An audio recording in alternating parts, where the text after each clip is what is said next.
Next problem करेंगे motion of connected bodies का, ठीक है। And that problem is case number 3। Third case क्या है कि when both the bodies are inclined, both the bodies are inclined with different angles. Suppose this is body 1, इसका मास मान लेते हैं हम m1, इसका मास मान लेते हैं हम m2, ठीक है। ये अल्फा एंगल के साथ इंक्लाइंड है, ये बीटा एंगल के साथ इंक्लाइंड है, और इसको हमने स्प्रिंग के साथ एक फ्रिक्शनलेस पुली, यहाँ पे एक फ्रिक्शनलेस पुली है,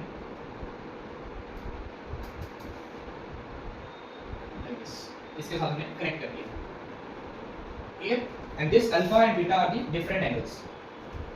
तो हमने अब इस स्प्रिंग में कितना टेंशन आ रहा है, टेंशन फोर्स, ठीक है, कितना खिंचाव बल आ रहा है इस स्प्रिंग के ऊपर, वो फाइंड करना है। That is the first thing, ठीक है।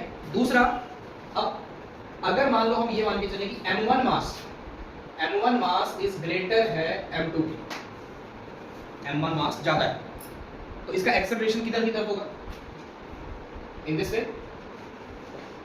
ये m1 डाउनवर्ड एक्सेलरेट करेगा और ये m2 जो है वो अपवर्ड एक्सेलरेट करेगा with the same acceleration, that is a, ठीक है। और हमने ये भी माना है कि this surface is frictionless surface, means हम ये जो केस डिस्कस कर रहे हैं दैट इज विदाउट फ्रिक्शन। क्या कर रहे हैं? विदाउट फ्रिक्शन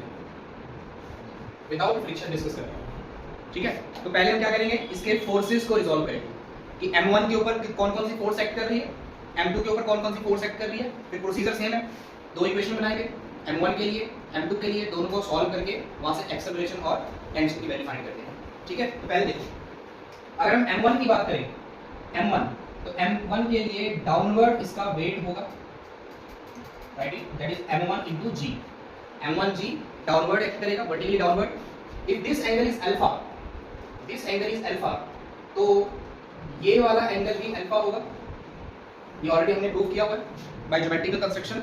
तो अगर ये एंगल अल्फा है तो ये वाला कंपोनेंट कितना हो जाएगा, ये वाला component that is m1 g cos alpha, और ये वाला कंपोनेंट कितना हो जाएगा, m1 g sin alpha, clear है। थीटा के एंगल के साथ वाला कंपोनेंट cos और उसके परपेंडिकुलर वाला कंपोनेंट sin, ये हमको ऑलरेडी पता है, ओके। इस फोर्स को बैलेंस करने के लिए यहाँ पे एक नॉर्मल रिएक्शन होगी, ठीक है, सपोज R1। क्यों?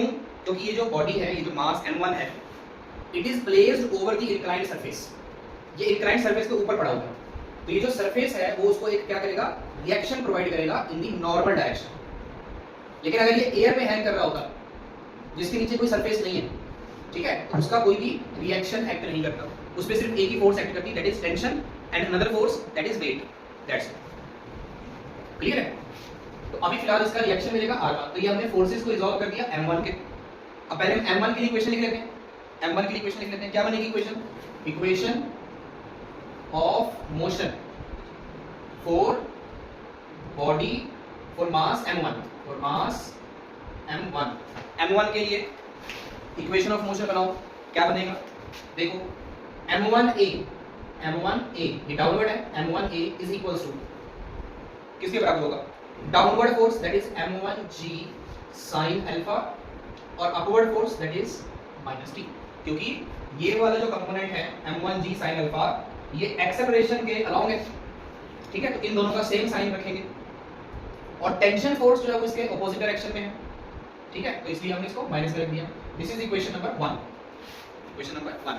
अब हम सेम फोर्सेस को रिजॉल्व करेंगे फॉर बॉडी m2 के लिए करो। अगेन अब m2 का देखो, जो मास होगा, वेट होगा, वो डाउनवर्ड एक्ट करेगा, दैट इज m2g।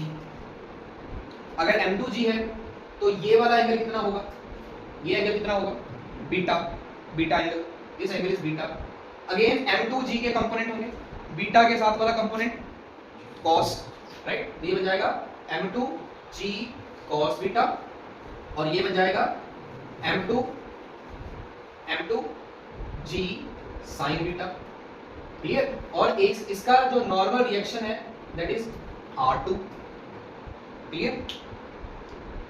अब इक्वेशन ऑफ मोशन अगर हम लिखें, equation of motion for mass m2, equation of motion for mass m2, बताओ m2 के लिए इक्वेशन ऑफ मोशन क्या बनेगी? m1 m2a is equals to m2a की डायरेक्शन में कौन सी फोर्स है? टेंशन T, लेकिन m2g साइन बीटा इसके ऑपोजिट डायरेक्शन में, तो minus m2g sign beta, this is your equation number second.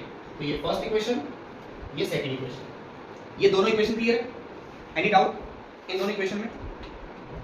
ये दो इक्वेशन समझ में आ गई। अब इन दोनों इक्वेशन को हमें सॉल्व करना है।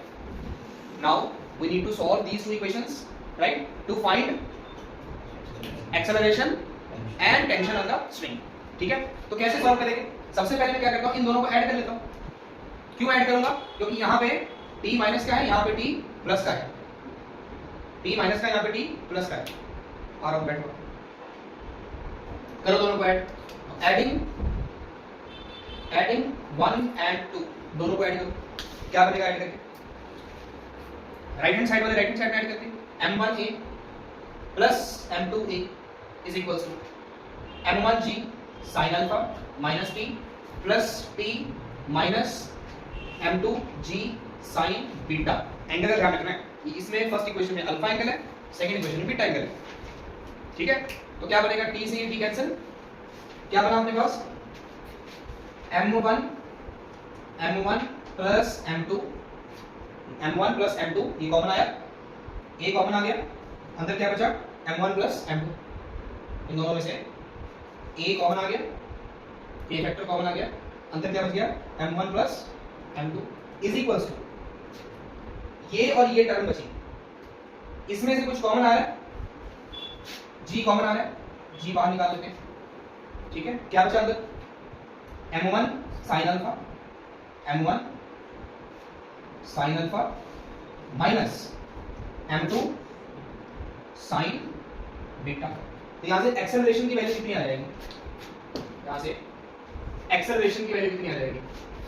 m1 sin alpha m2 sin beta into g divided by m1 plus m2, so this is the value of acceleration। Clear है?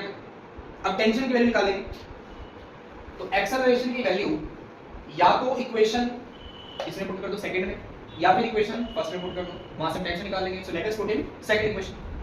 ठीक है, पुट इन इक्वेशन नंबर 2, तो क्या बनेगा? m2a is equal to t minus m2g sin beta. तो ये t यहीं छोड़ दो, इस माइनस के साइन को इधर ले आओ, ये बन जाएगा m2a plus m2g sin beta is equal to t। Clear?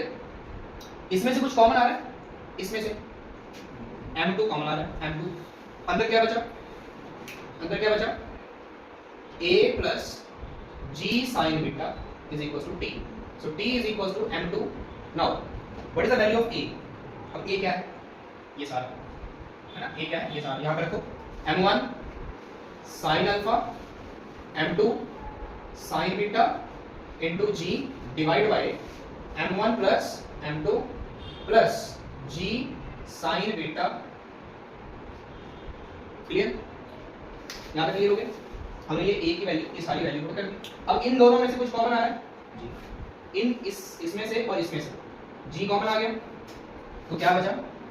Tension T is equal to m2g common आया, अंदर क्या बचा? m1 sin alpha minus m2 sin beta upon m1 plus m2 plus sin beta. ये और you can take LCM, इसका LCM लो, simplify करेंगे। ठीक है, इसको रेज कर देता हूं मैं।